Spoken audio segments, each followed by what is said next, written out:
இதுல உள்ளதே அப்படியே படிக்கணும். எங்க அப்பா யார் தெரியுமா? தமிழ் வித்துவான்.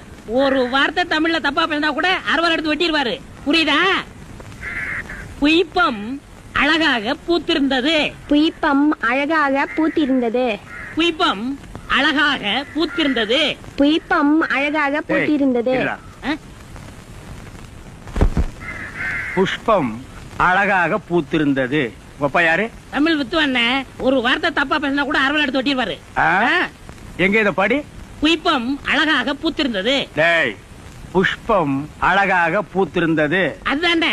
பூவை பூவுன்னு சொல்லலாம், புய்பம்னு சொல்லலாம். நீங்க சொல்ற மாதிரி சொல்லலாம். உங்க அப்பா அந்த அருவாள் என்ன வச்சிருக்காரா? ஆமா. எங்க சொல்லு. புஷ்பம் அழகாக பூத்திருந்தது. அதுதானே. பூவை பூவுன்னு சொல்லலாம், புய்பம்னு சொல்லலாம். நீங்க சொல்ற மாதிரி சொல்லலாம். டேய், இது என்னடா இது? புய். எது? புய்யா? புஷ்பம் புய்பம்.